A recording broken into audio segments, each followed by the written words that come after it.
하나님 감사합니다. 오늘도 이 자리에 불러주셔서 주 앞에 나오게 하시고 주님 앞에서 예배드리게 하심을 감사드립니다. 하나님, 우리가 예배드리는 것은 우리의 삶과 우리의 평안만이 아니라 아버지께 영광을 돌리고 아버지 앞에 기도하는 것임을 고백합니다. 주님, 우리의 마음의 중심을 오직 아버지께만 향할 수 있도록 도와주시옵소서. 오직 주님만을 바라보고 예배드리고 살아갈 수 있도록 도와주시옵소서. 주님, 언제나 주님을 사랑합니다.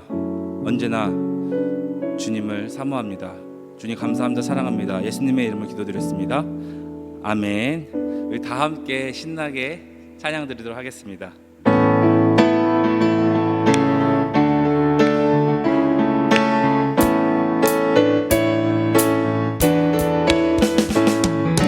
오랫동안 죄 가운데 빠져 더럽기가 한량 없던 우리들, 아무 공로 없이 구원함을 얻어 하나님의 자녀 지금 되었네.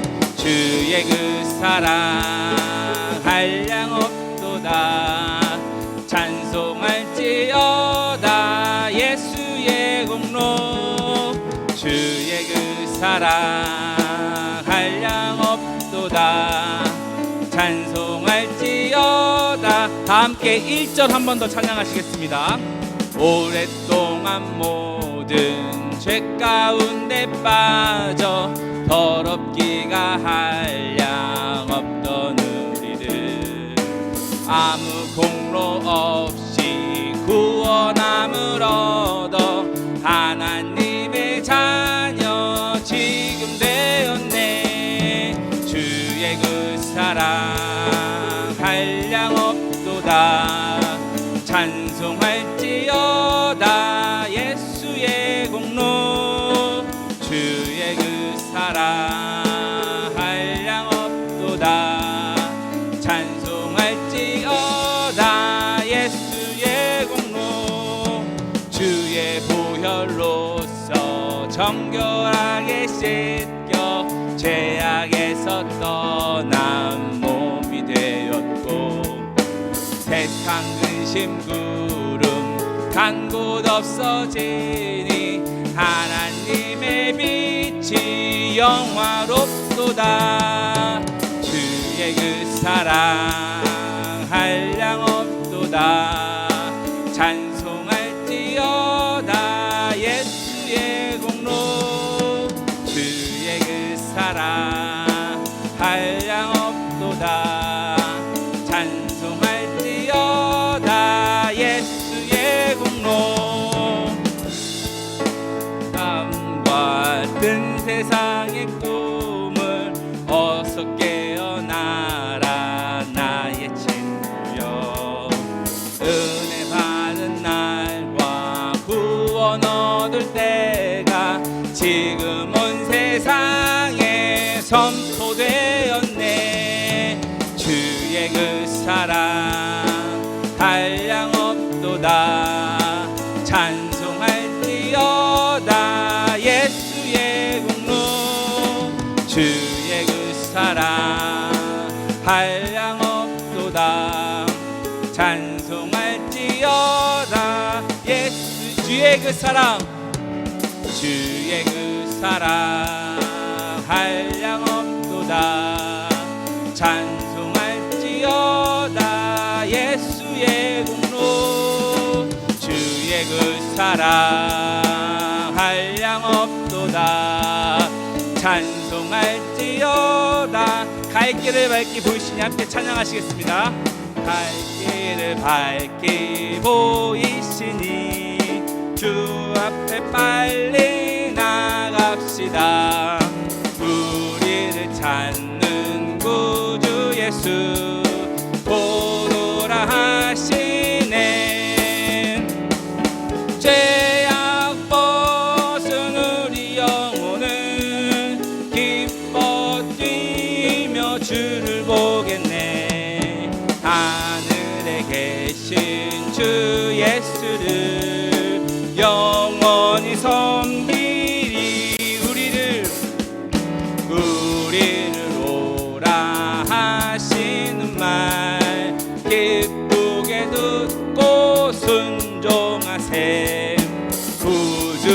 믿기 지체 말고 속속히 나가세. 죄악 벗은 우리 영혼은 기뻐 뛰며 주를 보겠네. 하늘에 계신 주 예수를 영원히 섬기리. 3절입니다. 주 오늘 여기 계시오니 다 와서 주의 말씀 드세. 듣기도 하며 생각하니 참 진리시로다. 죄악 벗은 우리 영혼은 기뻐 뛰며 주를 보겠네. 하늘에 계신 주 예수를 똑똑히. 다 함께 3절 찬양하시겠습니다. 주 오늘 여기 계시오니 나와서 주의 말씀 듣셈. 듣기도 하며 생각하니 참 진리시로다. 죄악 벗은 우리 영혼은 기뻐 뛰며 주를 보겠네. 하늘에 계신 주 예수를 영원히. 죄악 벗은 우리 영혼은 죄악 벗은 우리 영혼은 기뻐 뛰며 주를 보겠네. 하늘에 계신 주 예수를 죄악 벗은 우리 영혼은 죄악 벗은 우리 영혼은 기뻐 뛰며 주를 보겠네. 하늘에 계신 주 예수를 영원히 섬기. 주님께 영광의 박수 돌리겠습니다. 주님 감사합니다. 주님만 영광 받아 주시옵소서. 아멘. 다 함께 이어서 정결한 마음 주시옵소서 함께 찬양하도록 하겠습니다.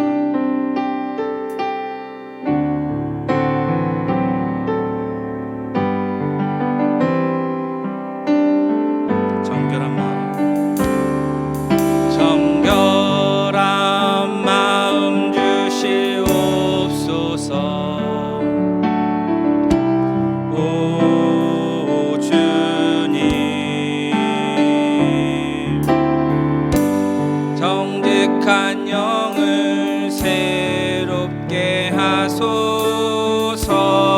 정결한 마음 주시옵소서. 정결한 마음 주시옵소서. 오 주님, 정직한 영을 새롭게 하소서.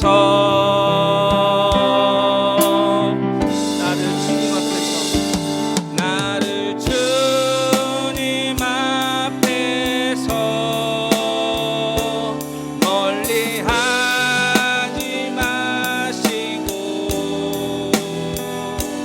주의 성령을 거두지 마옵소서.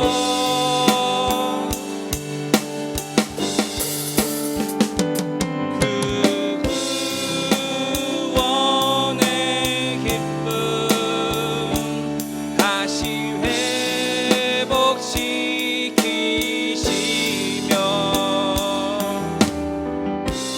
변치 않는 맘 내 안에 주소서. 다음 처음부터 찬양하시겠습니다. 정결한 마음 주시옵소서. 정결한 마음 주시옵소서. 오 주님,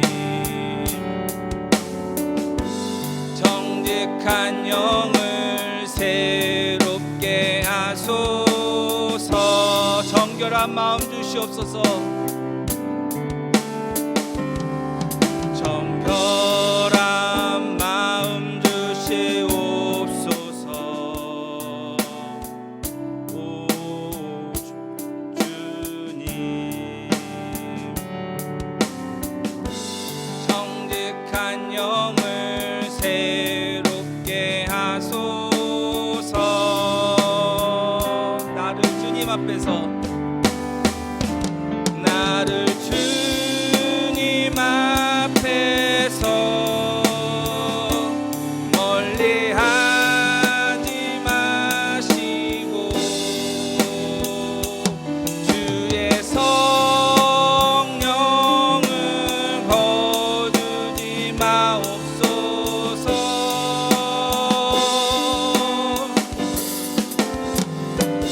그 구원의 기쁨 다시 회복시키시며 변치 않는 마음 내 안에 주소. 나를 주님 앞에서, 나를 주님 앞에서 멀리하지 마시고 주의 성령을 거두지 마옵소서.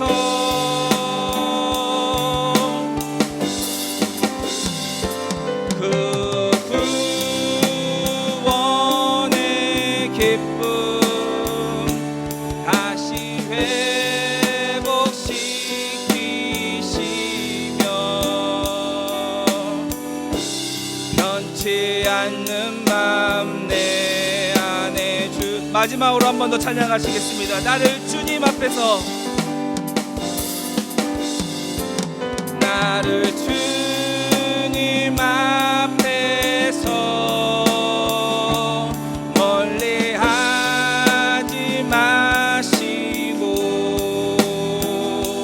주의 성령을 거두지 마옵소서.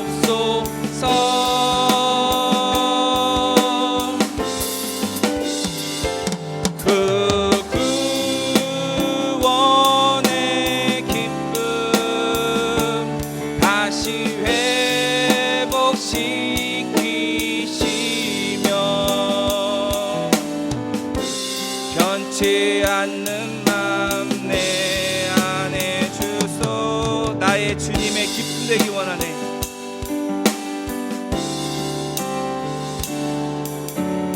나 주님의 기쁨 되기 원하네.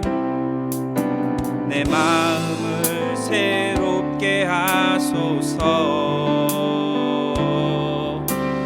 새 부대가 되게 하여 주사. 주님의 빛 비추. 한 번 더 찬양하시겠습니다. 나 주님의 기쁨 되기 원하네. 나 주님의 기쁨 되기 원하네. 내 마음을 새롭게 하소서. 새 부대가 되게 하여 주사. 주님의 빛 비추게 하소서. 내가 원하는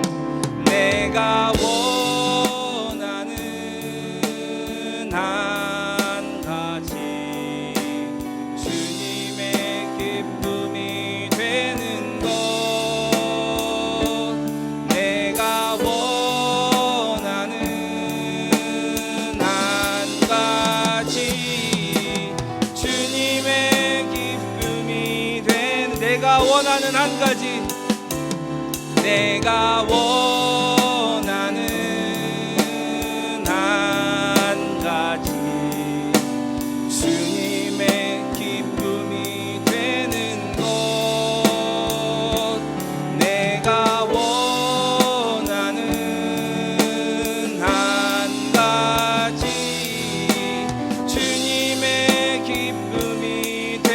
내가 원하는 한 가지, 내가 원하는 한 가지, 주님의 기쁨이 되는 것.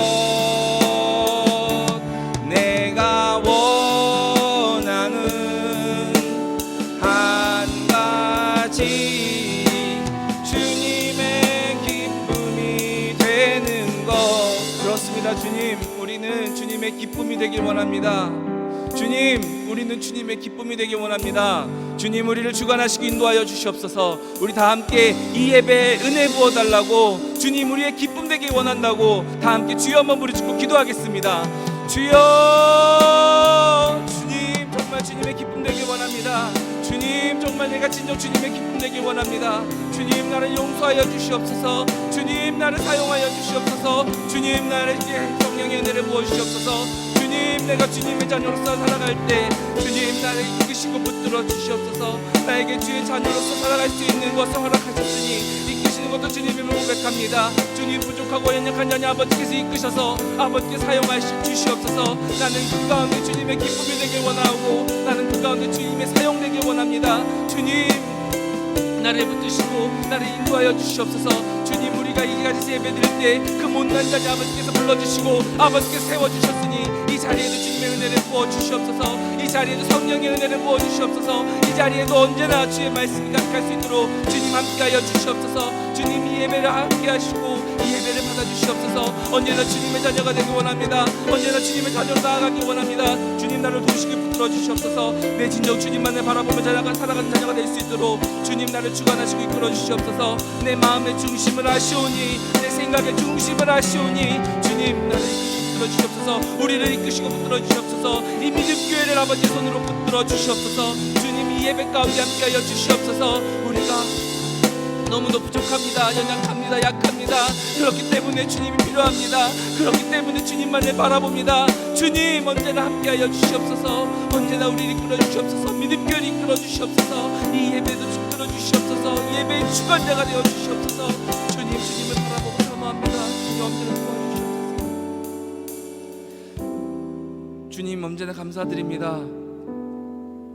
우리가 이렇게 나올 수 있는 것은 내가 깨끗해서가 아니라 내가 부족하고 주님이 나와 함께하기 때문에 이렇게 나올 수 있는 것임을 고백합니다. 주님, 부족하고 연약하고 약한 이 자녀들을 아버지의 손으로 이끄시고 붙들어 주시옵소서. 아버지의 손으로 책임져 주시옵소서. 주님, 언제나 주님만을 사랑합니다. 언제나 주님만을 사모합니다. 주님, 감사합니다. 사랑합니다. 예수님의 이름으로 기도드렸습니다. 아멘.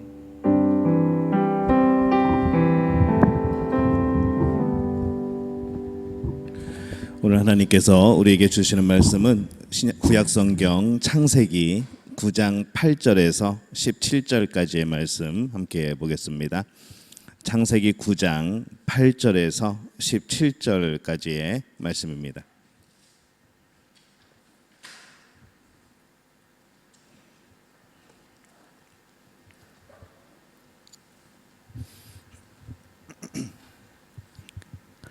구약성경 창세기 9장 8절에서 17절까지 우리 한 목소리로 함께 봉독합니다.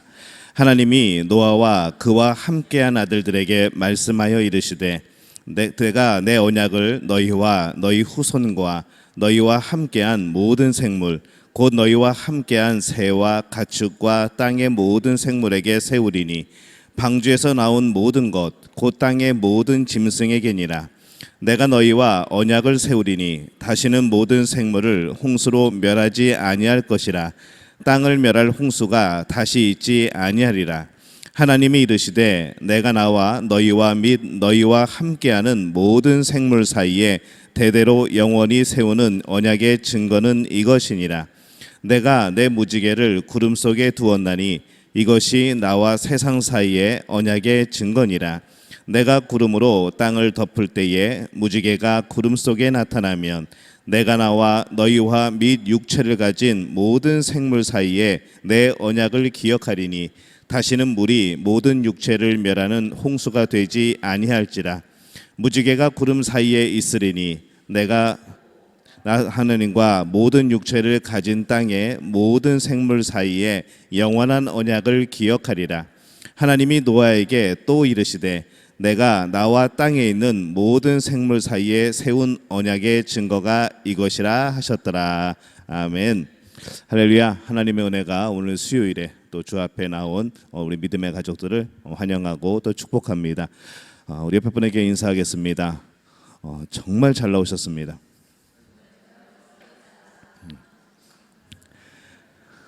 한편 마음속에는 오늘 휴일인데 다들 어디 가셨을까 그랬는데 어디 가시기는커녕 부부가 함께 나오신 분들도 많고 역시 믿음 가족들이라는 생각이 듭니다.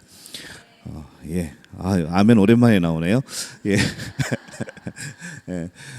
계속해서 지난주부터 수요일에 우리가 보고 읽고 또 듣고 이제 그런 주제를 가지고 이제 성경 말씀을 봅니다. 성경 말씀에 관련된 여러 가지 그림들과 또 지명, 또 위치, 또 그 지명에 얽힌 이야기들, 또 그런 것을 함께 풀어가면서 이 성경 말씀을 전체적으로 한번 보는 시간을 계속해서 수요일 날 갖게 됩니다. 이게 시즌이 워낙 길다 보니까 이번에가 시즌 1이고 아마 시즌 5까지 진행이 될 텐데 이번에 1번 하고 또 쉬었다가 다음에 또 하고 그런 식으로 하겠습니다. 우리 지난주에는 에덴에 대해서 함께 말씀을 나누었고요. 오늘은 이제 아라랏산 내 무지개를 구름 속에 두었나니 또 방주와 무지개 이런 제목을 가지고 말씀을 드리려고 합니다.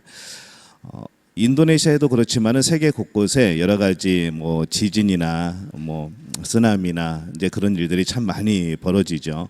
집중호우도 많고요. 그러다 보니까 이제 그런 자연재해를 경험한 사람들의 그런 모습을 보면은 너무 이제 절망에 빠져 있는 그런 모습들을 보게 됩니다. 주변에 자연재해를 입은 사람들의 절망들을 우리는 보고 또 우리가 직접 경험하지 않아도 그것을 함께 느껴지게 되는 겁니다. 그런데 이 노아의 홍수 사건은 인간의 범죄와 또 타락이 불러온 사실은 우주적인 재앙이기도 합니다.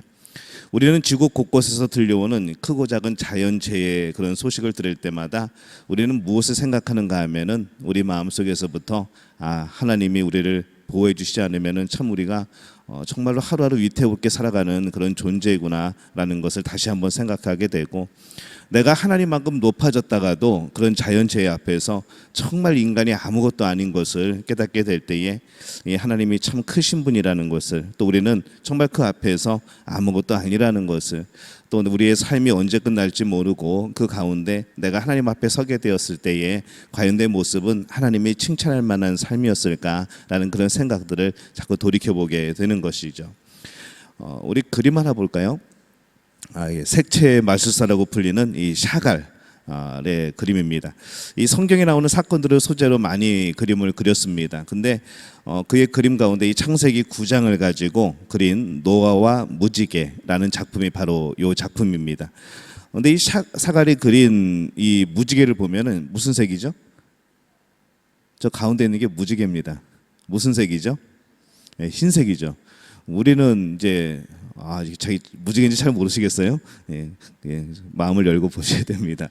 가운데 이렇게 하얗게 되어 있는 부분이 무지개인데 이 샤갈에게 있어서 흰색은 희망이고 소망입니다. 그는 그 색깔을 그렇게 사용을 하죠.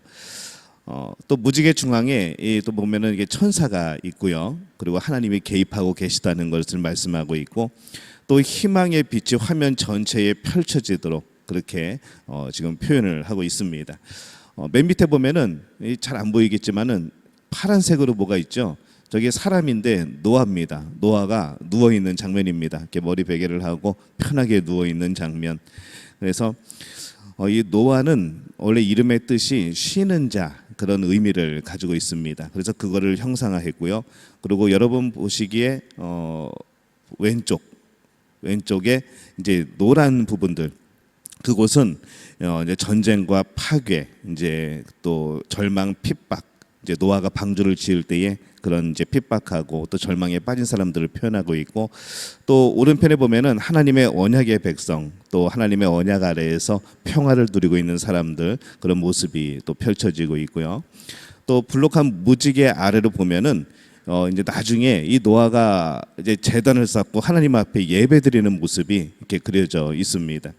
그래서 이 그림을 가만히 보면은 이 하나님의 언약 그 무지개를 매개로 하여서 전체적으로 이제 무지개가 드려져 있고 그 안에서 이 심판에서 생명으로 옮겨지는, 우리가 이 죽음의 심판이라고 생각을 하지만은 사실은 이 방주를 통하여서 하나님의 언약을 통하여서 죽음에서 생명으로 옮겨지는 이제 그 내용을 형상화한 것이 이제 이 그림이죠. 예. 그림도 보니까 좋으네요. 기독교인들이 유난히 이 무지개를 좋아합니다. 뭐 다 좋아하죠. 사실은 뭐 교회를 다니든지 안 다니든지 다 무지개를 좋아하는데 우리는 특별히 이 무지개가 하나님이 노아에게 주신 그런 언약의 증표이기 때문에 우리는 무지개를 더 좋아합니다. 그것을 통하여서 하나님이 주신 복을 기억하고 하나님이 주신 소망을 기억하게 되는 거죠. 이 하나님의 언약의 징표로 주신 무지개가 성경에 어디에 등장하는가 하면은 맨 처음하고 맨 마지막에 등장을 합니다. 창세기 9장 그리고 요한계시록에 등장을 하죠. 그래서 가만히 생각을 해보면 아까 샤갈의 그림을 우리가 생각해 보면은 창세기부터 요한계시록까지 이 하나님의 무지개가 드리워져 있고 그 언약 안에서 우리가 죽음에서 생명으로 옮겨지는 그런 말씀이 바로 성경 말씀이다라는 그런 또 우리가 생각도 해볼 수가 있습니다. 근데 이 무지개는 언제 나타날까요? 옛날에 초등학교 때 실험 많이 했습니다. 분무기에다 물러가지고 햇빛을 등지고 뿌리면은 이렇게 무지개가 생기죠. 무지개가 아름다운 것이 왜 아름다운가 하면요, 가끔 그런 멋진 사진 작품들 보면은 아직 먹구름이 있고 아직 그 비구름이 물러가지 않았고 그런데 그 사이에 햇빛이 비치면서 무지개가 딱 이렇게 비치는 모습이 사진으로 찍힐 때가 있습니다.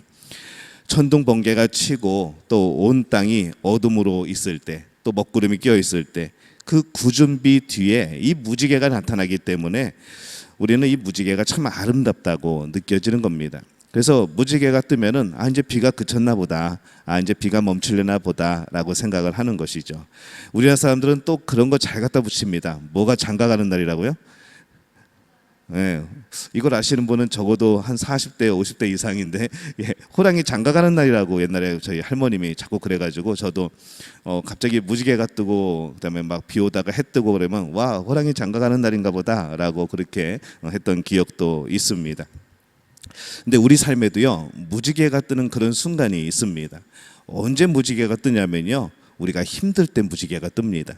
우리가 고난을 당하고 문제가 있고 또 슬픔이 소나기처럼 쏟아진 다음에 그 뒤에 찾아오는 것이 무지개라는 것이죠. 그냥 맑은 날, 어느 날 갑자기 그냥 평안한 날 갑자기 무지개가 뜨는 것이 아니라 그런 굳은 날 뒤에 우리의 마음에 평화를 주고 소망을 주는 그런 무지개가 뜨게 되는 겁니다. 그래서 이 무지개라고 하는 것은 사실 이미 그 안에 희망이 있고 소망이 있는 것이죠. 근데 조금 넓게 보면 그렇습니다. 인생에서 가장 아름다운 경험을 언제 할 수 있는가 하면은 맑은 하늘이 아니고 태양 아래서가 아니라 오히려 삶이 어려울 때, 곤경에 빠지고 슬프고 그리고 이 고뇌라는 굳은 날씨 가운데에 바로 우리에게 이 소망의 무지개가 주어지는 것을 우리는 깨달을 수가 있다는 것이죠. 근데 조금 더 넓게 생각해 보면 그렇습니다. 원래 무지개는 처음부터 그 안에 있었다는 것이죠. 이것이 하나님의 약속 아래 살아가는 믿는 사람들의 그런 복인 줄로 믿습니다. 우리 눈에는 지금 여러 가지 문제가 있고 절망이 있지만은 그 절망 안에는 이미 하나님이 예비하신 아름다운 무지개가 있는 줄로 믿습니다. 그 약속을 붙들고 날마다 이겨내는 우리 믿음의 가족들이 되어지시기를 예수님의 이름으로 축원합니다. 오늘 왜 이렇게 말을 빨리 하는가 하면 내용이 좀 많아서 제가 빨리 진행을 해야 됩니다. 자, 그러면 하나님께서 노아에게 이 보이는 증거로 무지개를 주시기까지 과연 무슨 일들이 성경에 벌어졌을까 보면요, 먼저 어둠이 있었죠. 불공평한 세상, 부정직한 자가 잘 되고 정직한 자가 어려움을 당하고 권력 있는 자들은 큰 죄를 지어도 건재하고 힘없는 사람들은 작은 범죄 행위에도 과중한 처벌을 받고 세상의 방식대로 타협하면서 사는 사람들은 대접받는데 이 하나님의 말씀대로 살아보려고 애쓰는 사람들은 오히려 핍박을 받는 세상, 그런 가운데 이 하나님께서 노아에게 무지개를 증표로 주신 겁니다. 근데 이 세상이 왜 그렇게 됐을까요? 창세기 6장 5절에 보면은 사람의 죄악이 세상에 가득했기 때문이라 라고 말씀을 합니다. 우리 창세기 6장 5절 함께 읽어볼까요? 여호와께서 사람의 죄악이 세상에 관영함과 그 마음의 생각의 모든 계획이 항상 악할 뿐임을 보시고, 예, 그렇죠. 하나님이 홍수로 세상을 심판하기 바로 전의 모습이, 이 세상의 모습이 그랬습니다. 그 당시 사람들은 모두 하나님을 떠나 살았죠. 하나님의 뜻과는 상관없이 자기들이 좋아하는 대로 살았습니다. 창세기 6장 2절에는 그래서 이렇게 기록이 되어 있습니다. 함께 읽어볼까요? 하나님의 아들들이 사람의 딸들의 아름다움을 보고 자기들의 좋아하는 모든 자로 아내를 삼는지라. 굉장히 부드럽게 표현을 했지만은 엉망이라는 것이죠. 그런 사람들의 자기들이 기준이 되어서 이제 살아가는 그런 모습 속에 하나님은 온데간데 없고, 하나님이 약속해 주시고 말씀해 주신 것은 다 잊어버리고, 그리고 내가 기준이 되어서 살아가는 사람들의 모습, 바로 이 죄악이 가득 찬 세상에서 바로 그런 일들이 벌어진 겁니다. 그래서 하나님은 이 세상에 인간을 만드신 것을 한탄하셨다, 후회하셨다라고 표현을 하고 있습니다. 근데 이 한탄하시고라는 말은 후회가, 아니 내가 이거 왜 만들었을까? 라고 하게 되면 어떤 마음이 드는가 하면은, 아니 그럴 줄 알면 안 만드시면 되지 라는 생각이 들죠. 근데 여기서 이 한탄이라는 말은 안타깝게 여겼다는 그런 뜻입니다. 그래서 인간의 그 죄악에 빠지는 모습을 보면서 이 창조 이후에 하나님께서 굉장히 안타까워하신 그런 슬픔을 가지게 된 것이죠.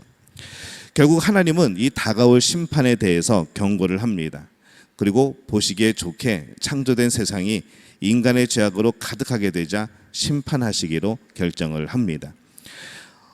이때 이제 죄가 가득 찬 세상을 바라보시던 하나님이 한 사람에게 딱 시선이 멈추죠. 하나님께 은혜를 입은 한 사람인 노아가 딱 보이는 겁니다. 창세기 6장 9절 말씀입니다. 우리 한번 읽어볼까요? 창세기 6장 9절. 노아의 사적은 이러하니라. 노아는 의인이요 당세의 완전한 자라. 그가 하나님과 동행하였으며, 이렇게 되어 있습니다. 이 구약에서 말하는 의인이란 어떤 사람인가 하면은 하나님과 동행하는 사람, 그의 삶의 방식이 하나님의 성품과 하나님의 뜻과 일치하는 사람을 바로 의인이라고 표현을 합니다. 노아는 하나님의 말씀에 귀를 기울이고 그분의 뜻에 따라 살려고 노력을 했던 사람입니다. 어둠이 깔려있는 세상에서 혼자 빛을 발하고 있는 이 노아를 하나님이 눈여겨보시고 기억하신 것이죠. 깜깜할 때, 어디가 어딘지 모를 때 누구 하나 와서 후레쉬를 딱 랜턴을 켜면은 그냥 환해지고 다 보이게 되죠. 사람들은 세상이 어두워지면은 그 캄캄한 세상을 핑계 삼아서 같이 어두워지려는 경향을 가집니다. 이렇게 어둠이 있으면 빛이 되려고 해야 될 텐데 빛이 되는 게 아니라, 이왕 이렇게 깜깜해진 거, 이왕 이렇게 죄로 가득해진 거, 나도 뭐 어쩔 수 있겠어, 나도 그냥 그렇게 살아야지 뭐 하면서 거기에 동화되어 버리는 그런 습성을 인간들이 가지고 있습니다. 근데 심판의 때에 하나님께서 기억하신 사람들은 어떤 사람이었는가? 성경을 쭉 살펴보면요, 세상에 편승하지 않는 사람, 세상과 다르게 살기로 작정한 사람들, 이 사람들을 하나님이 기억하신다는 것을 우리가 볼 수가 있습니다.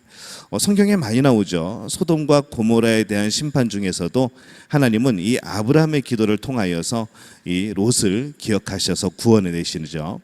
그리고 여리고성이 함락되어서 모두 죽을 때에도 하나님께서 이 기생 라합을 기억하셔서 또 구원해 내셨고, 모두가 바알에게 무릎을 꿇을 때에도 엘리야와 같은 의로운 사람들을 남겨주셔서 그로 하여금 하나님의 뜻을 계속 전하게 하는 그런 역사를 이루십니다.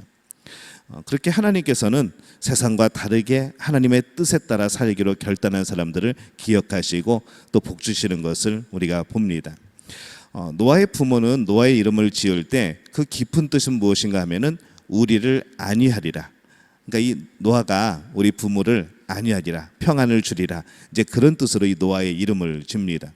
근데 그는 이름 그대로 사람을 구원하고 이 부모가 아니라 하나님께 평안을 드리는, 하나님의 위안이 되어지는 그런 사람이 되어진 것이죠.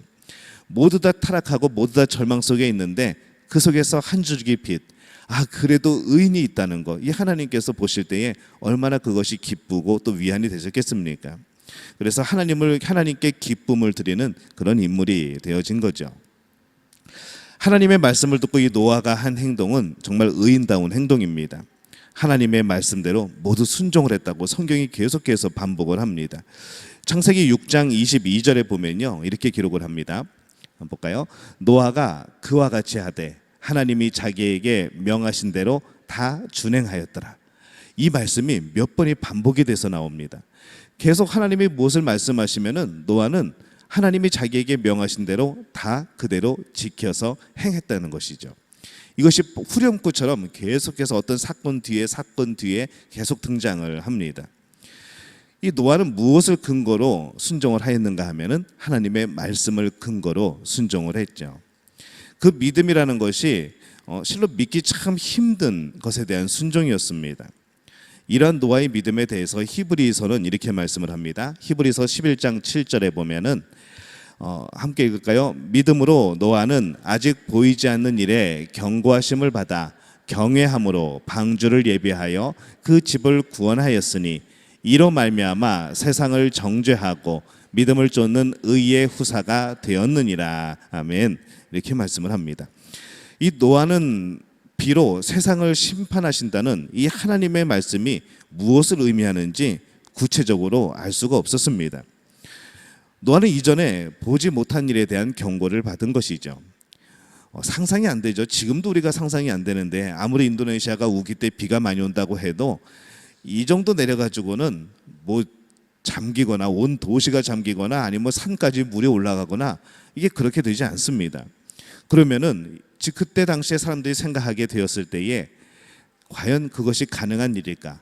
도대체 우리가 한 번도 살면서 겪어보지 못한, 그 당시에 사람들이 굉장히 오랜 수명을 가지고 살아갔는데 그들이 살아가면서 경험해보지 못한 과연 그 일들이 일어날까라고 생각을 했던 것이죠. 그런 세상 속에서 하나님이 심판하신다는 말씀을 들었을 때 이 노아는 그 말씀을 믿었다는 겁니다. 왜 믿었는가? 하나님의 말씀이니까. 하나님의 말씀을 근거로 해서 순종하고 믿은 것이죠. 오늘 앞으로 일어날 하나님의 심판에 대해서 말하면은 이제 비웃는 사람들이 꽤 많습니다. 예수님이 다시 오실 거고 심판하실 거고 누구는 지옥에 갈 거고 누구는 천국에 들어갈 거고 그런 게 어딨냐는 거죠. 아직도 그런 사람들 많이 있습니다. 생전에 근데 노아 때도 그랬다는 것이죠. 생전에 내가 한 번도 못한 비는 뭐고 그 비가 온다고 해서 과연 온 세상이 물에 잠길 수 있을까? 또 방주를 만든다면서 왜 물가에다 안 만들고 비가 내리면 빨리 떠야 되는데 왜 그거를 산꼭대기에 가가지고 거기다 만들었는지, 이 사람들은 그것을 볼 때마다 아마 노아를 조롱했을 겁니다. 근데 이 노아의 믿음은 흔들리지 않았다는 것이죠. 하나님 왜 물가에다 안 짓고 산에다 짓습니까? 왜 아직 많이 남은 것 같은데 왜 이게 방주를 지금부터 져야 됩니까? 도대체 이거 만들어 놓고 뭐 쓸 때는 있는 겁니까? 이런 질문이 성경에 나오지 않는다는 것이죠. 노아가 하나님의 약속을 믿고 그 긴 시련을 견뎌냅니다. 우리가 그런 생각 한번 해보죠. 우리가 무슨 뭐 좀 잘못 일을 해가지고 책 잡히는 일을 해가지고 주변에 이렇게 책망을 들을 때가 있습니다. 그거 잠깐도 우리는 참기 힘듭니다. 뭐 그럴 수도 있지.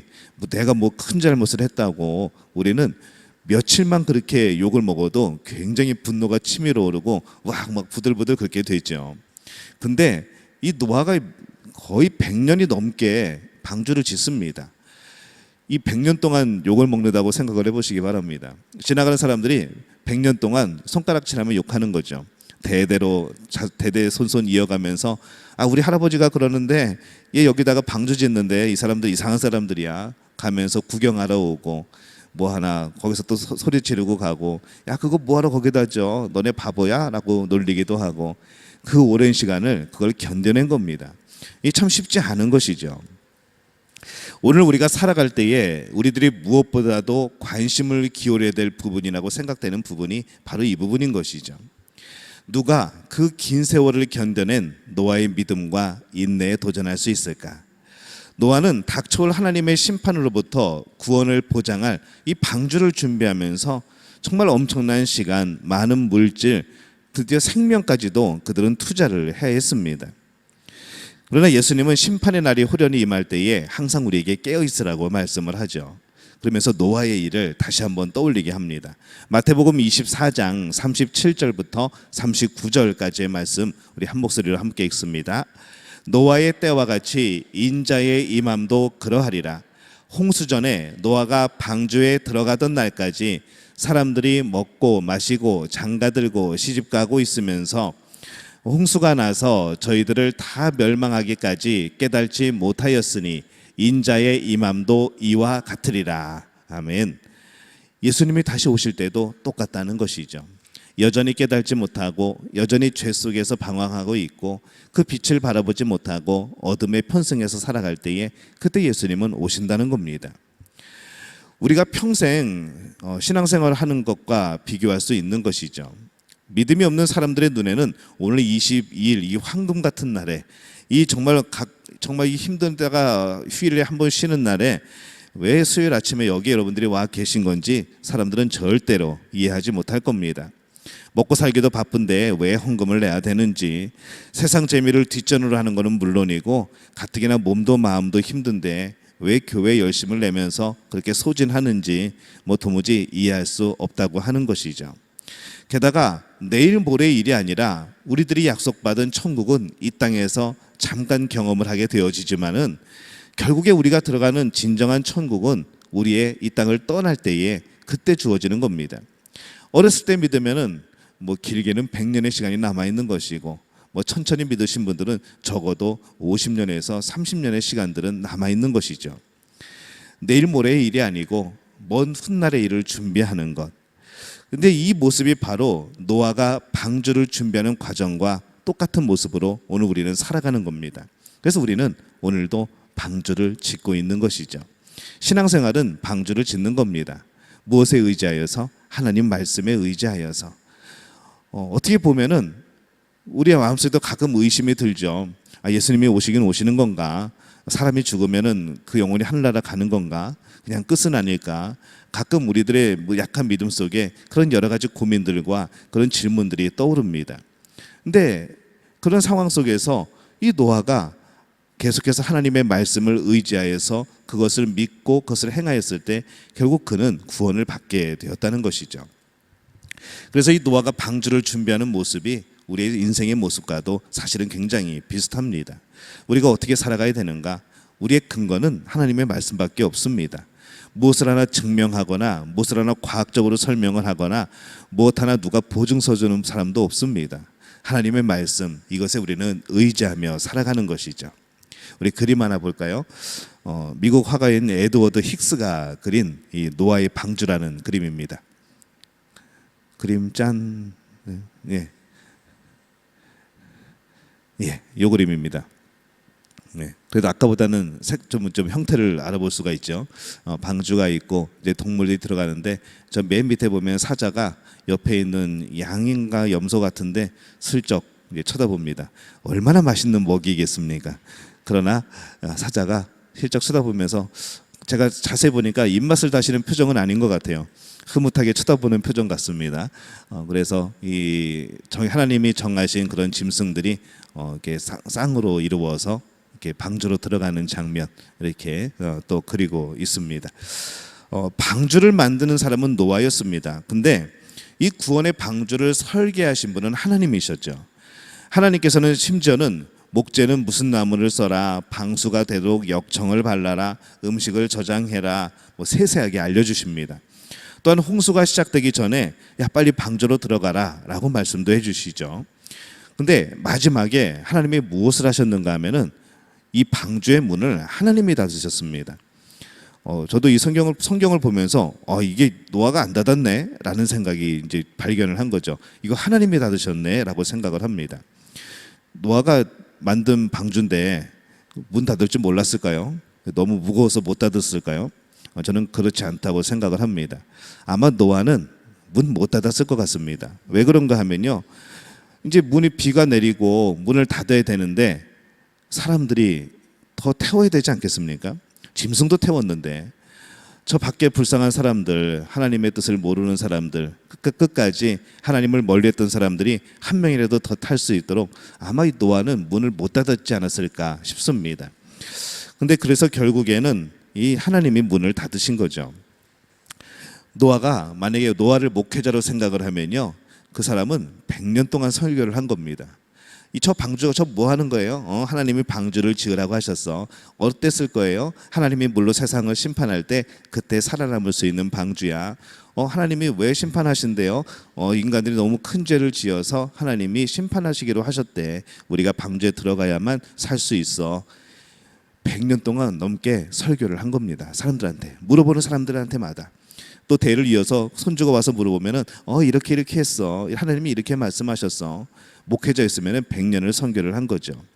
근데 나중에 전도된 사람은 몇 명이었을까요? 그 가족 외에는 전도하지 못했습니다. 짐승들 들어왔고요. 그 가족들 들어왔고, 그 외의 사람들은 100년을 설교를 했는데 한 사람도 구원하지 못한 것이죠.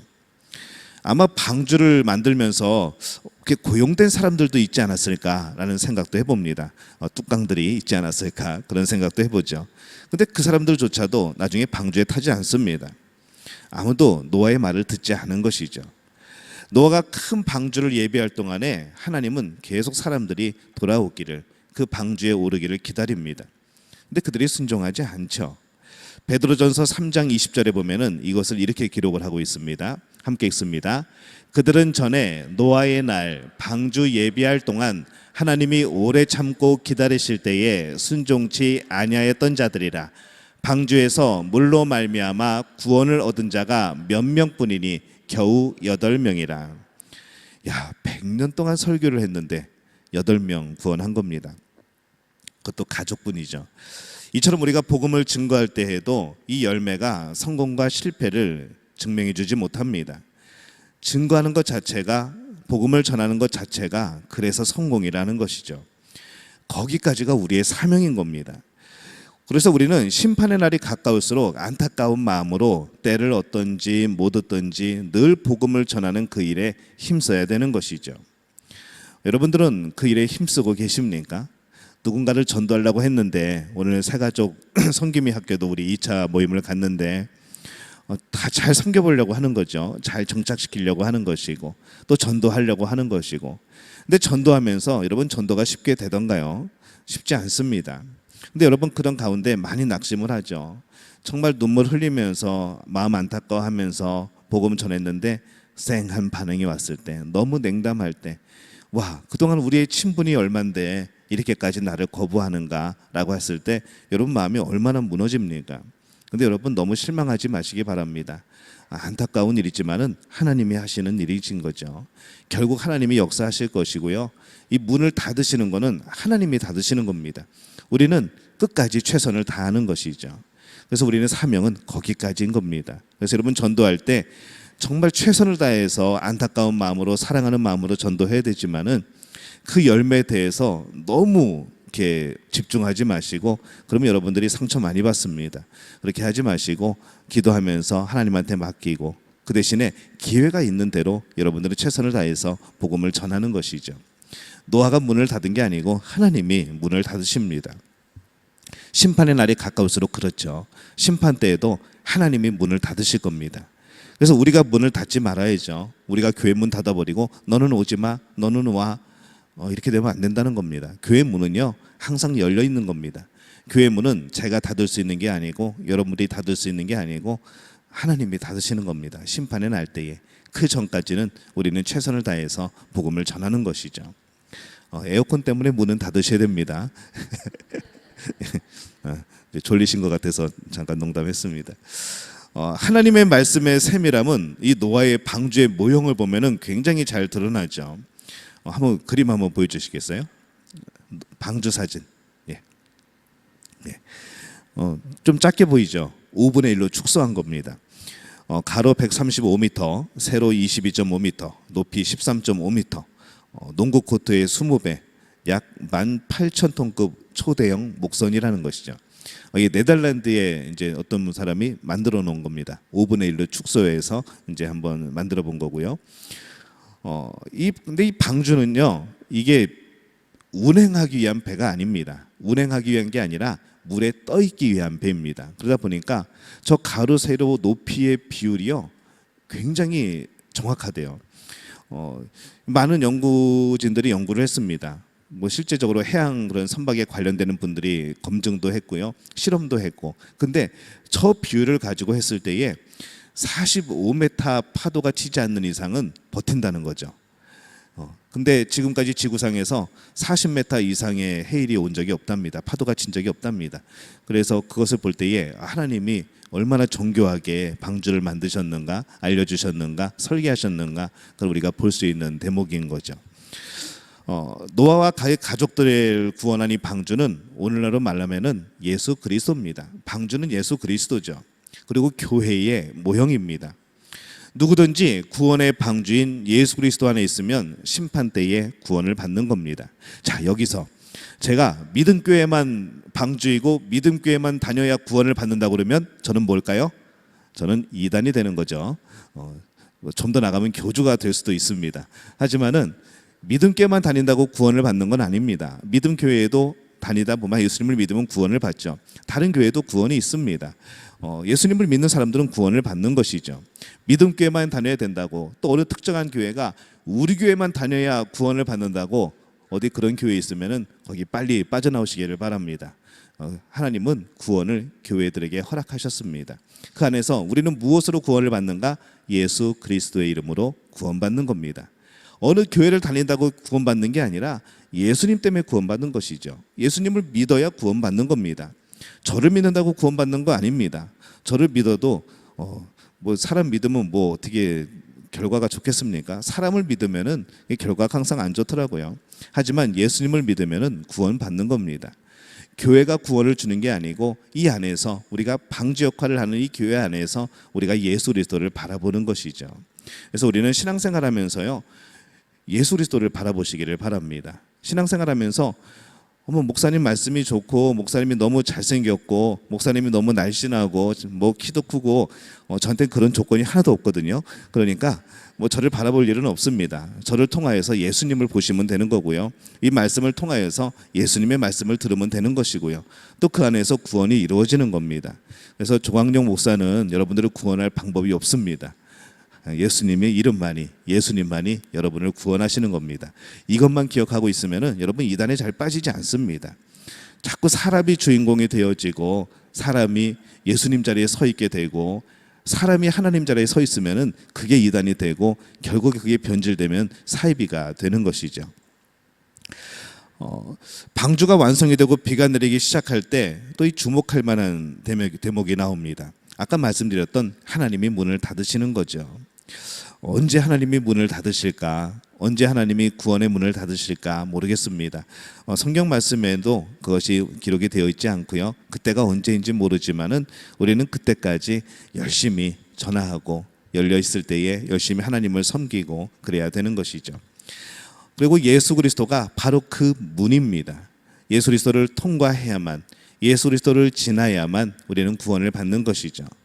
그 문을 통해 들어가는 자마다 구원을 얻고 풍성한 삶을 누리게 됩니다. 그래서 예수님이 말씀하셨죠. 나는 양의 문이다 라고 말씀을 합니다. 나를 통하여 들어오지 않으면은 다 도둑이고 강도라고 말씀을 하는 것이죠. 자, 마침내 하나님의 심판이 임합니다. 땅에서 물이 솟아오르고 하늘에서 비가 내리기를 40주야 동안 쉬지 않고 내렸다라고 말씀을 합니다. 모든 산과 높은 봉우리까지 150일간 물이 이렇게 차 있다가 185일이 지나자 물이 완전히 빠집니다. 그러니까 이 방주 생활은요 거의 1년 한 열흘 정도 그 정도고 계속됐던 셈이죠. 방주에서 생활하는 동안에 노아의 가족들은 뭐 했을까요? 동물원을 운영했죠. 맨날 그 짐승들 돌보냐고 얼마나 힘들었을까요? 집에서 고양이 한 마리, 강아지 한 마리 기르는 것도 참 힘든데 그 많은 동물들을 돌보는 일이 얼마나 힘들었겠습니까? 날마다 아마 그 일 하냐고 정신 없었을 겁니다. 창문이 어디 있었을까요? 옆에는 창문이 없습니다. 위만 뚫려 있습니다. 그러니까 세상을 바라볼 시간은 없고요. 하나님만 바라보고 살아가는 그러한 시기였다는 것이죠. 비교 종교학적으로 볼 때요, 좀 재밌는 것은 성경 이외에 여러 가지 고대 문헌에서 이 노아의 홍수를 연상시키는 그런 기록들이 참 많이 발견이 됩니다. 사람들은 그렇죠. 그래서 뭐라 그러냐면은 야, 성경 말씀은 신화야라고 말을 합니다. 우리 신화에도 있어. 우리나라 신화에도 그런 내용이 있어. 우리도 홍수난 내용이 있고 거기서 구원받은 사람들 얘기 있고 우리도 다 그런 거 있어라고 말을 하죠. 근데 이 노아의 홍수를 연상시키는 이런 비교 종각적인 그런 내용들을 보면요, 대부분 그런 것을 상정하고 있습니다. 빙하기가 지난 다음에 그것이 녹으면서 지표면의 여러 곳에서 발생한 홍수를 기록한 것으로 추측을 하는 것이죠. 또 거꾸로 생각할 때에 그런 기록이 있다는 것은 이 노아의 홍수가 실제로 있었던 것을 사람들이 흩어지면서 기록했을 수도 있는 것이죠. 정말 중요한 것은 무엇인가 하면요, 이건 인위적인, 그러니까 자연적으로 벌어지는 재해가 아니라는 겁니다. 성경이 이런 종류의 문헌과 다른 점은요, 유일무이하신 하나님 한 분이 이런 일을 진행하셨다는 것이죠. 표현 자체가 다릅니다. 이런 일들이 있었대라고 하는 것이 아니라 하나님이 진행하신 겁니다. 하나님이 심판하신 것이죠. 지질학적 변동이나 이상기후 때문이 아니라 죄에 대한 하나님의 심판이라고 성경은 규정하고 있습니다. 이것은 세상의 죄악이 창궐하면은 새로운 창조를 위해서 하나님이 자연을 매개체로 쓰신다는 것을 보여주는 그런 대목이기도 합니다. 자, 이제 노아가 방주에서 드디어 나옵니다. 그의 방주가 마지막으로 걸터앉은 곳이 어디인가 하면은 지도 한번 보여주시겠어요? 네. 오늘날 그 튀르키예 일부인 아라라트산, 쿠스디스탄과 아르메니아 그 산맥 중에서 가장 높은 곳에 덮여 있는 그런 곳입니다. 어딘가 하면요, 저 지도의 저 가운데 위쪽에 주황색으로 되어 있는 부분, 이제 거기입니다. 근데 거기에서 우리 위성 사진 다음 사진 하나 보여주세요. 예, 여기 보면 이 아라라산이 봉우리가 두 개 있습니다. 하나는 제일 높은 데는 5,185m, 그리고 옆에 있는 조금 작은 봉우리는 3,873m. 근데 그 5,000m가 되는 그 봉우리에는 거기는 이제 눈이 쌓여져 있죠. 다음 사진 보여주세요. 예, 저기가 거기입니다. 저기에 이제 방주가 얹혀졌다는 것이죠. 1957년에 터키 한 비행사가 이 아라라트산 중턱에서 눈으로 덮여 있는 그런 대규모의 나무 구조물을 발견을 합니다. 그때 난리가 났었죠. 우리 기사들 인터넷에 찾아보면은 거기에 대한 기사들도 참 많이 있습니다. 이후에 수많은 탐사대가 이제 파견되어서 계속 조사를 했는데 대부분 찾지 못하고 많은 부분들이 이제 수포로 돌아갔고요. 뭐 비슷한 걸 발견하기도 했다고 하는데 아직 명확하고 검증된 것이 없습니다.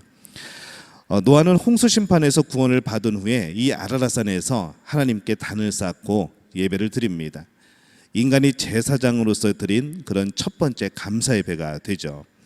이때 하나님은 노아와 그의 아들들에게 뭐라고 말씀하시는가 하면요, 아담과 하와에게 말씀하셨던 약속을 똑같이 하십니다. 생육하고 번성하여 땅에 충만하라. 그리고 노아와 그의 아들들에게 자연 만물을 두고 영원한 언약을 세웁니다. 그리고 그 증표로 구름 속에 무지개를 두시는 거죠. 또한 아담과 하와에게는 이제 그때 당시에는 채식만 먹었습니다. 동물을 잡아먹을 수 없었죠. 근데 노아 이후에는 이제 육식을 할 수 있도록 하나님이 허락을 합니다. 물론 핏째 먹으면 안 되죠. 정결함 때문에. 이 성경에 나오는 하나님의 약속이 두 가지 종류가 있습니다. 하나는 하나님 자신이 무조건적으로 의무를 지게 되는 그런 약속이 있습니다. 그러니까 하나님이 일방적으로 약속을 한 것이죠. 내가 너에게 이렇게 해줄게 뜻입니다. 하나님은 무조건 이것을 해야 되는 겁니다. 이런 약속을 주실 때가 있고요. 또 한 가지는 서로 쌍방이 약속을 하는 그런 약속을 하실 때, 언약을 주실 때가 있습니다. 이제 쌍무 언약이라고 하죠. 서로에게 의미가 있는 언약. 그래서 성경에는 이 두 가지가 계속 반복해서 교차돼서 나옵니다. 계약자의 당사자뿐만 아니라 하나님은 또 자연 만물과도 또 계약을 하십니다. 그래서 시내산에서 이 모세가 받은 하나님이 주신 언약은요, 쌍무 언약이죠. 너희들이 이렇게 하면 내가 이렇게 해줄게. 너희들이 말씀을 지키면, 순종하면 내가 너희에게 이렇게 복을 줄게. 이제 그런 내용이죠. 근데 이 노아에게 주신 언약은 그런 언약이 아니라 하나님이 일방적으로 한 겁니다. 생육하고 번성하고 땅에 충만하라. 내가 너희에게 모든 것을 주고 번성케 하고 그렇게 하겠다라고 하십니다. 결국 이 구름 속에 둔 무지개라는 하나님의 언약은 오늘날처럼 혼돈스러운 세상을 살고 있는 우리에게 많은 깨달음을 줍니다. 세상이 온통 깜깜하게 보여도 이 세상이 정말 이게 이대로 살아가면은 이게 괜찮을까라고 우리가 그렇게 여겨도 그 안에는 하나님의 약속이 여전히 있다는 것이죠. 그 어둠 뒤에 찬란하게 나타날 이 하나님의 무지개를 바라보면서 이 소망 중에 살아갈 것을 기억하게 되는 이 하나님의 메시지라는 겁니다. 그래서 우리는 무지개를 보면서 그 생각을 하는 것이죠. 하나님이 노아에게 약속의 증표로 주셨던 무지개, 하나님의 약속, 우리는 그렇게 무지개를 바라보는 겁니다. 그리고 어두운 시대에 노아처럼 이 믿음의 방주를 준비하면서 하나님과 동행하고 또 의로운 삶을 살아간다면 우리에게도 정말 마른 땅에서 감사 드릴 때가 오게 될 겁니다. 지금은 우리의 삶 가운데에 홍수를 만난 분들도 있을 것이고 끝없는 비가 내리는 분도 있을 것이고 그 안에서 어떻게 살아가야 될지, 앞으로 우리의 인생은 어떻게 될 것인지 고민하며 그렇게 살아가는 분들도 많이 있을 겁니다. 근데 여러분 너무 낙심하지 마시기 바랍니다. 하나님이 예비해 놓으신 무지개가 여러분의 삶 속에 있습니다. 하나님의 축복의 약속이 있고요, 하나님과 함께할 때 주시는 복이 약속되어 있고요, 그리고 우리가 정말로 모든 것이 끝나고 마른 땅에서 하나님 앞에 감사하게 예배 드릴 때가 오게 될 줄로 믿습니다. 그래서 우리가 무지개를 보면 마음이 기쁜 거죠. 무지개를 붙들고 소망 중에 사시기를 바랍니다. 하나님의 약속을 붙들고 소망 중에 사시기를 바랍니다. 오늘 노아처럼 이 하나님과 동행하는 의로운 삶을 살아가는 우리 믿음의 가족들이 되어지시기를 예수님의 이름으로 축원합니다.